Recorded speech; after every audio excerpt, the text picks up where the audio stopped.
Dahlia's POV. Nasa elementary pa lang kami, ay gusto ko na si Enzo. Sinabi ko pa sa kanya noong mga bata pa kami. Minsan nga nagseselos na ako kay Agatha dahil inaakbayan niya ito habang sa akin ay kahit holding hands ay hindi pa nangyari. Habang nilalagay ko sa aking bag ang protection, ay medyo kinakabahan ako dahil alam ko ang size ng wawarak sa akin. Nagpatulong na ako sa nag-isa naming kasambahay na dalahin ang aking gamit sa sakyan. Ang mga magulang ko naman ay nasa Manila dahil magkakaroon na doon ng branch ng negosyo nila daddy. Dahlia, sigurado ka na nagpaalam ka sa mami mo na kinaagad ka matutulog? Opo ate, nung isang buwan ko pa sinabi. Ano? Paano ko nakalimutan nila? Ako malilintikan. Sandalit magte-text ako kay ma'am. Huwag ka na munang aalis. Sabi ni ate, kaya pina-under ko lang ang aking sasakyan. Ilang saglit ay may text na si mommy at hindi niya nakalimutan. Kaya masaya na akong umalis sa bahay. Pagdating ko sa hasyenda ni Agatha ay sobrang dami ng tao. Medyo hirap na ako makapasok dahil pati ang mga mesa ay inilalagay na din. Diretso na lang ako sa loob at pagpasok ko sa kwarto niya ay inaayusan na to. Pati ako ay napahanga sa ganda niya. Pagkatapos siyang inayusan ay ako nang isinunod. Habang inaayusan ako'y nagbubulungan kaming dalawa. Hanggang sa natapos ako at dumating na rin ang kanyang daddy kaya nag-exit na ako. Paglabas ko ay nakita ko na si Enzo kasama kanyang mga magulang. Ang gwapo niya talaga kahit na pinong kanyang kilos. Sumalubong ako sa kanila at binati ko kanyang mga magulang. Wow! Ang ganda mo, Dahlia! Bulalas ni tita, kaya mas lalong lumaki ang aking mga ngiti. Pumunta na kami sa aming upuan. Sa Enzo naman ay hinahanap si Drake. Nakipagkwentuhan na muna ako kina tita. Napahinga ako na malalim dahil akala talaga nila'y kasintahan ni Enzo si Agatha. Nang lumabas ang kaibigan ko ay napatayo kaming lahat at nagpalakpakan. Hanggang nabigyan na ng roses at natatawa ko na pinapagalitan sa Enzo na hinahayaan niyang niyayakap ni Drake si Agatha. At nung kaibigan ko naman ay halatang lumalandi. Hanggang sa natapos ang selebrasyon at kami na lang ang natira. Sa sala kami tumambay hanggang sa nagkayayaan na uminom ng alak. Mabuti at sa tabi ako ni Enzo umupo kaya sa una pakonti-konti lang ang lagay ko sa kanyang baso hanggang sa dumadami to at hindi niya nahalata. Napainom na rin ako para lumakas ang aking loob. Nahihilo na ako. Sabi niya kaya agad ko naman siyang inilalaya na tumayo. Good luck! Mahinang sambit pa ng kaibigan ko. Malaking tao sa Enzo kaya nahirapan din ako sa kanya. Pagdating namin sa kwarto'y hinayaan ko bumagsak ang katawan ni Enzo sa kama. Mabilis kong nilak ang pinto at naghubad na. Enzo? Mahinang sambit ko na hinuhubaran din siya. Dahlia, lasing ako. Pero alam kong ginagawa mo. Mahiya ka sa sarili mo? Mahinang sambit niya at nalamig ang kanyang katawan. Mabuti pa mga lalaki Dahlia may hinaharap. Pero ikaw nasaan? Sabi pa nito at mabilis kong sinuot ang aking damit. Nainsulto ako sa kanyang sinabi at napaiyak. Sobrang nasaktan ako sa kanyang mga sinasabi. Kaya napagpasyahan kong lumabas sa kwarto. Paglabas ko ay nakatulog ng iba sa sala. Umiiyak akong umupo at nagising si Jerome. Hey, bakit ka umiiyak? Tanong niya na bumangon. Ang pangit ko. Bulalas ko na mas lumakas na ang aking iyak. What? Who told you that? Maganda ka, Dahlia. Sabi niya na lumapit sa akin. Si Enzo. Sagot ko naman at niyakap niya ako. Siyempre, kung may girlfriend na siya at yun ang pinakamaganda sa kanyang paningin. Sagot naman niya at nanlaki ang aking mga mata nang hinahalikan na niya ang aking leeg. Nakainom ako at nasaktan ako sa pang-insulto na Enzo sa akin kaya tinugon ko ang halik ni Jerome. Hanggang sa binuhat niya ako at dinala sa banyo. Ibinaba niya muna ako saglit at naglagay siya ng towel sa sahig. Mabilis niyang hinubad ang kanyang damit habang pinapanood ko siya. Maganda din naman palang kanyang katawan. Hindi ko na namamalayan na wala na rin akong saplot. Napapikit ako na magdikit ang aming mga balat. Matangkad din si Jerome dahil basketball player at player din ng mga babaeng school namin. Wala siyang girlfriend pero marami na siyang nagalaw kaya ang galing niyang humalik. Nalunod ako sa kanyang mga halik. Ang bango mo, Dahlia. Malambing na sabi niya kaya mas nagpaubaya na ako. Ilang beses niya akong inangkin hanggang sa nawalan na ako ng malay. Nagising ako mahimbing ang kanyang tulog sa tabi ko habang ako'y nilalagnat at masakit ang buo kong katawan. Oh my God! Anong nagawa ko? Sabi ko sa aking sarili at napaiyak na. Kinuha ko ang telepono ni Jerome sa kanyang damit at tinawagan ko si Agatha. Ilang beses akong tumawag pero hindi niya sinasagot hanggang sa nanginginig ang aking kamay na nagpadala ng mensahe. Please help me. Nasa banyo ko ng bahay niyo. Dahlia. Patuloy ang aking paiyak dahil hindi ko maigalaw ang aking mga hita. Habang umiiyak ako'y nagbukas ang pintuan at ng kaibigan ko'y tululang nakatingin sa akin. Dahlia, oh my God! Bakit si Jerome? Kinahasa ka ba niya? Sigaw ni Agatha at sinipa pa si Jerome na mahimbing ang tulog. Umiyak lang ako at tinulungan niya akong bihisan at umiiyak na rin siya. Medyo nag-alala ko sa kanyang pag-iyak dahil parang nahihirapan siyang huminga. Please, tawagan mo si Drake. Sabi ko dahil may dugo ang sahig at takot na takot kaming pareho. Tatakbo siyang umalis at pagbalik niya ay kasama na niya si Drake na mukhang bagong gising at nagulat din sa nakita. Agad niyang sinuntok si Jerome. Ang mahimbing na tulog ni Jerome ay napalitan ng pagkawalang malay. Agad niya akong binuhat at isinakay sa kanilang sasakyan. Mahigpit ako niyakap ni Agatha na umiiyak. Huwag ka nang umiyak, parang ikaw ang unang mamamatay. Sabi ko na pahikbi-hikbi na lang. Tama na, Agatha. Hindi natin dalang inhaler mo. Kagabi inatake ka ng asma mo. Sabi ni Drake habang mabilis na nagmamaneho.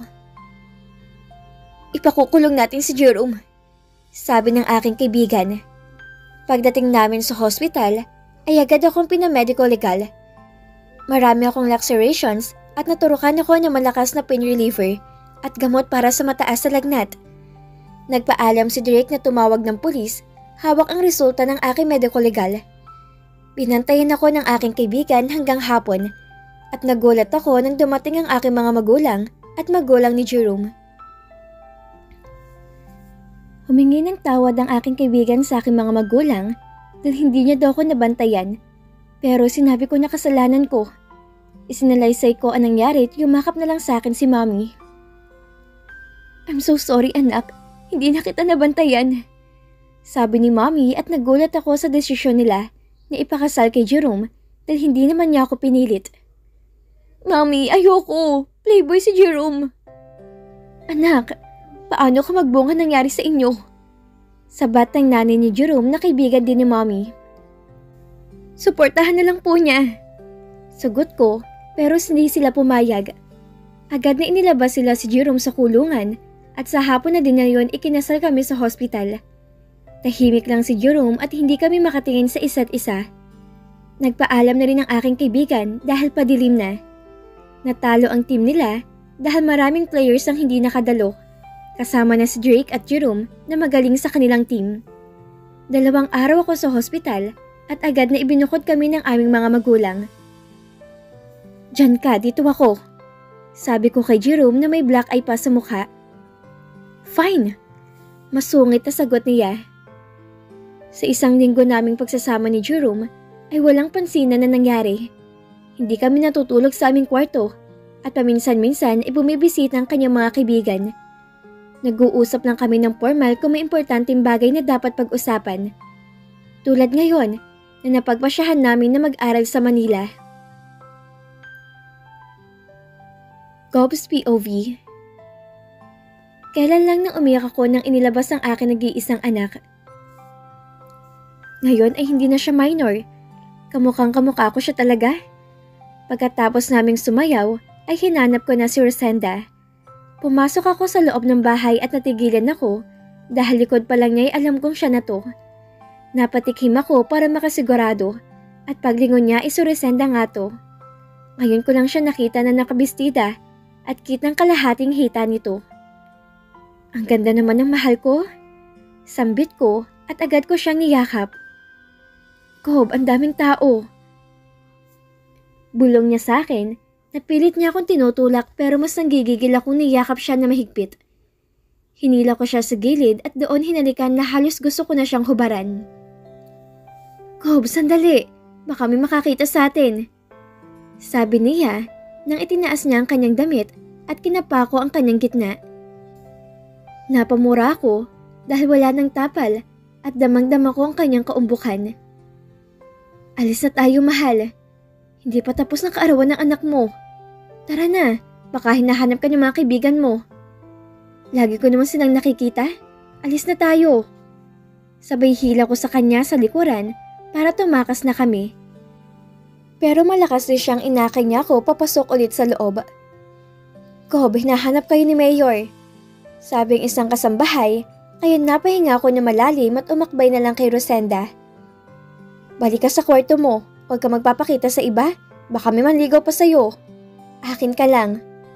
Sinigurado kong pumasok siya sa kanyang kwarto, kaya inihatid ko siya. Dito ka lang. Sabay hinalikan ulit ng kanyang labi at napatingin ulit sa kanyang bilugang hita. Lumabas na ako at nakipag-usap na muna sa mga kaibigan ko na politiko. Habang kausap ko sila ay si Rosenda ang nasa utak ko. Tumatawa sila na hindi ko alam ang kanilang tinatawanan, kaya nakitawa na rin ako. Sa wakas, ay tapos na ang kaarawan ng aking anak. Paunti-unti na nagpapaalam ang mga bisita, hanggang sa mga klase na lang ng anak ko at mga trabahador sa asyenda ang natira.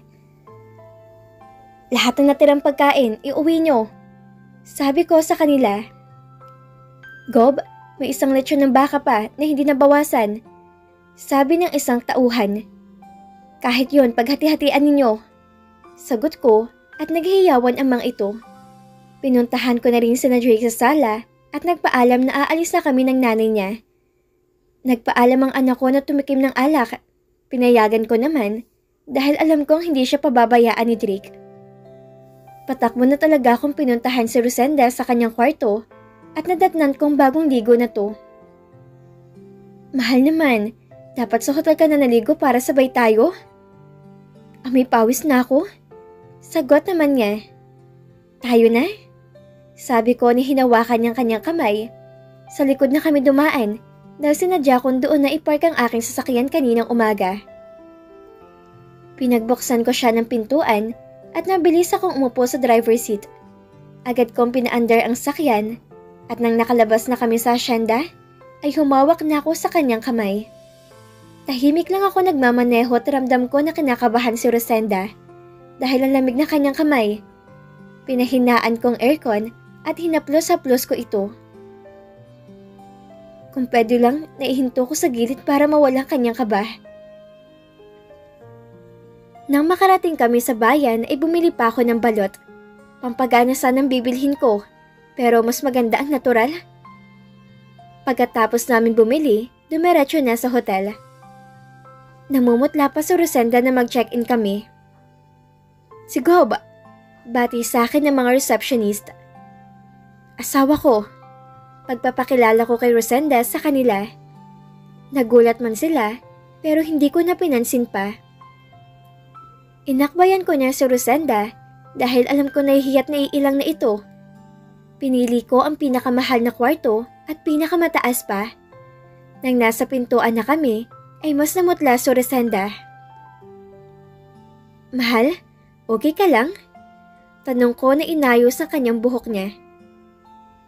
Kinakabahan ako. Humalik ako sa kanyang noo. Kung hindi ka pa handa, tell me, nirerespeto kita. Handa na ako. Sagot niya at binuksan ko na ang pintuan. Pagpasok namin, kinain na muna namin ng balot. Pagkatapos naligo na ako. Binilisan ko maligo dahil baka magbago ang isip ni Rosenda at iwanan ako. Paglabas ko ay napahinga ko na maluwag dahil nakaupo siya sa kama at nanonood ng TV. Mahal, lights on o lights off? Tanong ko na nasa harapan niya mismo ko, hinubad ang aking tawal at natulala siyang napatingin sa aking alaga kong buhay na buhay. Off na lang? Sagot niya. Sayang, gusto ko pa naman din makita ang buo niyang katawan. Pinatay ko ng ilaw at ang TV na lang ang nagbibigay ng liwanag. Kinakabahan ako. Sabi niya, natatayo sana, pero hinawakan ko siya at marubtob na hinalikan ang kanyang labi. Ilang saglit lang, sinagot na niya ang aking mga halik hanggang sa unti-unti ko nang inaalis sa kanyang damit. At tuluyan kong inangkin si Rosenda, ang babaeng matagal ko nang minamahal. Agatha's POV. Natatakot ako sa nangyari kay Dahlia. Naging mapuso kaming dalawa. Paano na lang kung hindi ako inatake ng asma kagabi? Mabuti na lang talaga at mapagkakatiwalaan si Drake. Ibang-iba siya sa mga lalaki. Now I know na totoo ang kanyang nararamdaman sa akin. Nire-respeto lang niya ako at isang minor pa lang siya. Pag-uwi ko sa bahay ay agad kong hinanap si Daddy. Agatha, hindi pa sila umuwi ni Rosenda.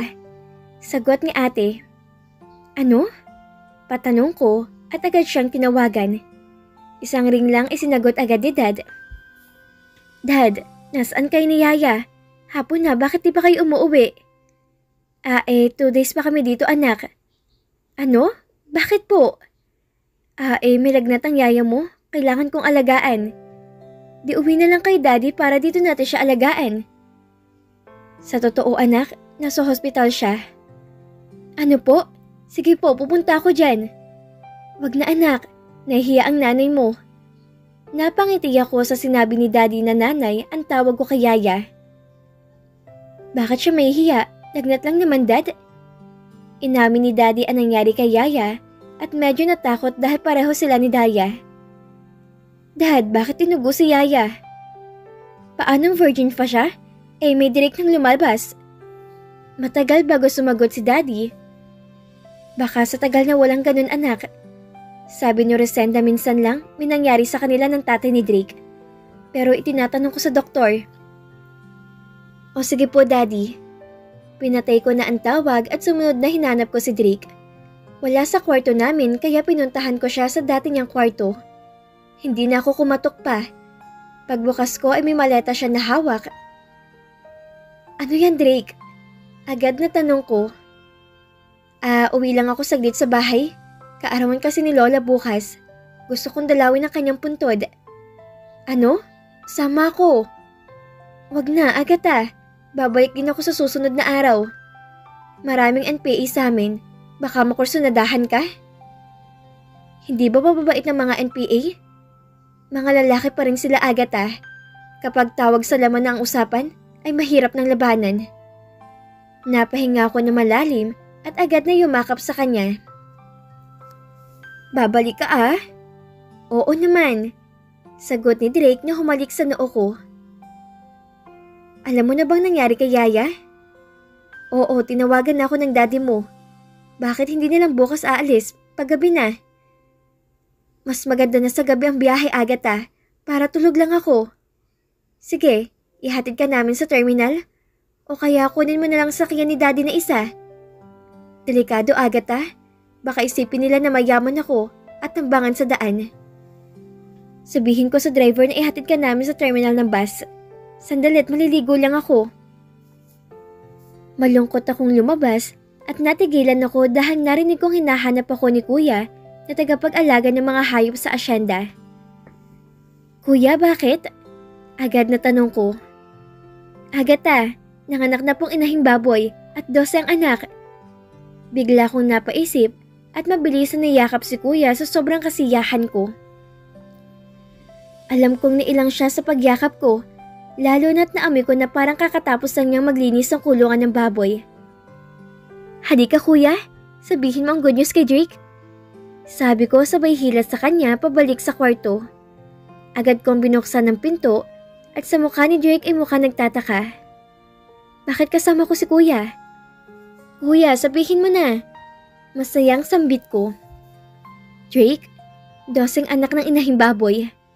Ang galing, ang dami naman. Sagot ni Drake na nakangiti, pero biglang nawala ang ngiti niya at napatingin sa akin, kaya mas tumamis ang ngiti ko. O sige na kuya, salamat. Sabi ko pa at nagpaalam siya. Drake, ligo lang ako. Paalam ko na kinindatan siya. Wala siyang imik at paglabas ko sa kwarto niya, ay patakbo akong pumunta sa kwarto ko. Mabilis ako naligo at naglagay ng damit sa aking bag. Para maitago ang mukha at balat ko, ay nagsuot ako ng damit ni Drake. Tapos pinatungan ko pa ng jacket. Naglagay na rin ako ng surgical mask, pero inalis ko din dahil hirap akong huminga. Ibinusa ko na lang ang surgical mask at mabilis na tumawag kay Daddy. Napatawag ka anak. Daddy, sasama ko kay Drake sa bahay nila. Sige, mag-iingat ka doon. Salamat Daddy. 10 days kami doon, okay? Walang problema anak, ingat kayo. Gamitin na niyo yung isang sasakyan. Delikado daw Daddy, baka may haharang sa amin sa daan. Oo nga pala no? O sige, ingat ka anak. Kunin mo yung lisensyado kong baril, yung maliit lang para protection mo. Pwede mong ibigay kay Drake dahil may alam na siya sa baril. Salamat Daddy, bye! Patakbo ako ulit na pumunta sa kwarto ni Daddy. Binuksan ko ang kanyang drawer at may 3 baril. Kinuha ko ang pinakamaliit at inilagay ko sa aking bag. Halos maubusan na ako ng hininga kakatakbo, tapos basa pang aking buhok. Pagpasok ko ay wala na siya, kaya patakbo akong lumabas. Nakita ko si Drake na hilang kanyang maleta. Sabi niya babalik din daw siya, pero bakit ang laki ng kanyang maleta? Drake, wait! Sigaw ko at lumingon siya. Nagkunwari na lang ako nahihirapan huminga dahil pakiramdam ko'y alam na niya ang bala kong sumama sa kanya. Agatha! Sigaw niya na lumapit sa akin. Agad niyang pinuksan ang aking bag at alam ko nakita niya ang baril. Bakit may baril ka? Nanalo ko sa pustahan natin kaya sama ako sa'yo. Agatha, pwedeng sa pagbalik ko na lang? Hindi pwede. Ngayon na ang gusto ko. Kaya ba umalis ka na agad kaya hindi mo ako hinintay? Delikado sa amin Agatha. Hindi ako lalabas sa bahay niyo at kung lalabas ako, magsusuot ako ng ganito. Agatha, kahit basahan pang isuot mo, maganda ka pa rin. Basta sasama ako, nagpaalam na ako kay Daddy at pinadala niya ang isang baril. Ano? Gulat na sambit ni Drake. Talagang malakang tiwala ni Daddy kay Drake. Alam niyang hindi niya ako bababayaan. Walang nagawa si Drake at binuhatan niya ang aking bag. Marami ba kayong inilagay na gamot sa bag mo, Agatha?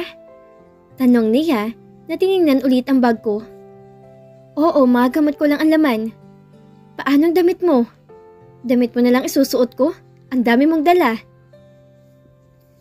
Ipamimigay ko yun sa mga babata ko. Sagot ni Drake. Sumakay na kami sa sakyan. Tumabi siya sa kuya sa harapan habang ako ay nasa likuran. Ilang saglit lang ay nasa bus station na kami. First time ko makasakay ng bus, kaya mabilis akong lumabas.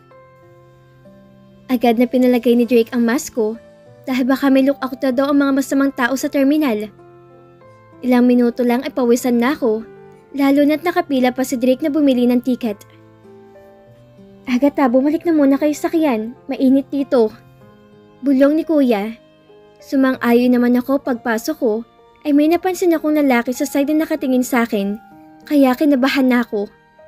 Lumabas din ako sa sakyan at agad na lumuhod para punasan ang sapatos ni kuya. Mukhang nakuha naman ni kuya. Bilisan mong punasan ang sapatos ko? Uuwi ka na nga lang sa inyo, tatanga-tanga ka pa? Sigaw niya sa akin. Lahat tuloy sila'y napatingin sa gawin namin dahil ang lakas ang boses ni kuya. Para siyang kontrabida. Mukhang nakakuha ng ticket namin si Drake. Kaya agad niya akong inalalayan na tumayo. Tayo na. Nakayuko akong pumasok sa bus at malapit na sa exit kami na umupo. Drake, pwede ko na bang alisin yung mask ko? Nahihirapan akong huminga. Oo, Agatha. Pero yumuko ka na lang muna at wag kang titingala kung kakausap sa akin. Sagot niya kaya agad kong inalis ang aking mask. Binuksan din ni Drake ang bintana. Kaya kahit paano ay may hangin na pumapasok. Masakit naman sa batok ang nakayuko kaya yumakap na lang ako sa kanyang katawan at itinago ang aking mukha sa kanyang tiyan.